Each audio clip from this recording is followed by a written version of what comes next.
Bonjour, j'espère que vous allez bien. Alors je vais vous parler de la justice et du MLM et du marketing relationnel. Mais avant de passer à ce sujet, je me présente rapidement. Mon nom est Laura Lipinski. Si vous voulez en savoir plus sur moi, allez sur Facebook, vous trouverez ma page que je vous conseille d'aimer au passage. Comme ça, vous aurez toujours mes notifications de publication. Et puis bien entendu, abonnez-vous à ma chaîne YouTube. Donc que faire en tant que distributeur si votre entreprise se fait attaquer en justice ou bien s'il y a une plainte par exemple en cours à la répression des fraudes.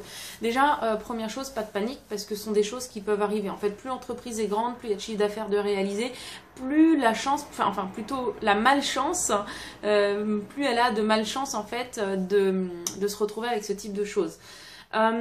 J'ai remarqué très souvent que ce type de problème en justice n'est pas directement lié à l'entreprise elle-même, mais à ses leaders. Il y a souvent des leaders en fait qui vont utiliser des moyens pas du tout éthiques de promotionner le business, qui vont exagérer par exemple les revenus, qui vont faire des allégations totalement exagérées ou qui ne correspondent pas à la vérité. Et bien entendu, si le grand leader du réseau le fait et que les distributeurs suivent, au bout d'un moment, on a des groupes de milliers de personnes qui répètent la même chose, qui répètent des mensonges. Et automatiquement, aux yeux d'une personne qui se trouve à l'extérieur, c'est l'entreprise. Donc, à l'entreprise de faire la police pour stopper ce genre d'agissement. Donc, généralement, l'entreprise se retrouve soit avec une plainte ou alors en justice. C'est pour ça que je vous dis, donc, pas d'inquiétude en premier lieu. Ça ne veut pas forcément dire que c'est l'entreprise qui est mauvaise ou qui a un mauvais comportement.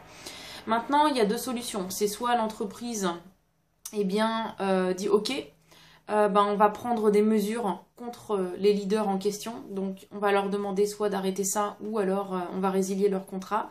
Ou alors l'entreprise continue, ferme les yeux et fait comme si de rien n'était. Donc, si l'entreprise demande à ses distributeurs d'arrêter ce genre d'agissement, il n'y a aucun souci. Moi, j'étais dans une entreprise où il y avait des problèmes...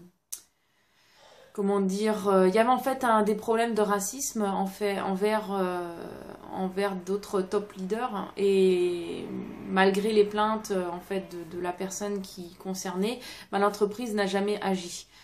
Donc là, dans ce cas-là, c'est clair qu'il y a un problème au niveau de l'entreprise elle-même. Par contre, toujours au niveau de la même entreprise, je me souviens qu'elle avait eu une plainte une fois et pour des agissements aussi de la part de distributeurs. Elle a pris donc des mesures, a prévenu les distributeurs et a dit voilà, à partir de maintenant, si jamais on a écho de telle chose, vous êtes prévenus, mais si jamais on a écho de ça, on résilie les contrats. Donc il y a cette possibilité là aussi. C'est pour ça qu'il ne faut surtout pas qu'en fait vous paniquiez immédiatement quand il y a ce genre de choses. Quand il s'agit juste d'une plainte, il suffit juste d'être patient. Si l'entreprise n'a rien à se reprocher, elle va le prouver devant la justice. Si ce sont les leaders, ces leaders en fait, qui ont joué avec le feu, ça se saura également. Donc je tenais à le dire parce que c'est vrai que ces derniers mois, ces dernières années, il y a toujours eu, il y a eu énormément d'entreprises qui ont été attaquées en justice. Alors je parle pas bien entendu, je parle vraiment des MLM, des marketing relationnels, les entreprises légales. Je ne parle pas des systèmes pyramidaux déguisés en MLM bien sûr.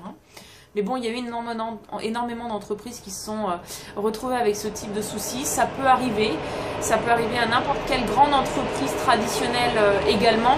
Donc ce que je voulais vous dire par là, pas de panique.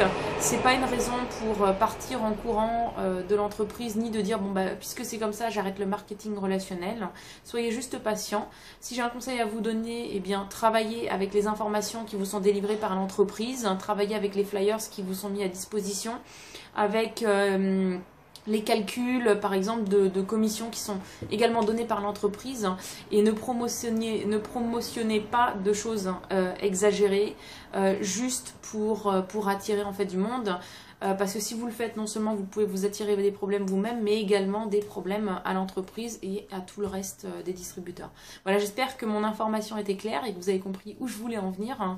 N'hésitez pas à me mettre un pouce vers le haut, à cliquer j'aime et puis surtout à mettre en commentaire ce que vous pensez de tout cela. Sur ce, je vous dis à très bientôt, à la prochaine vidéo.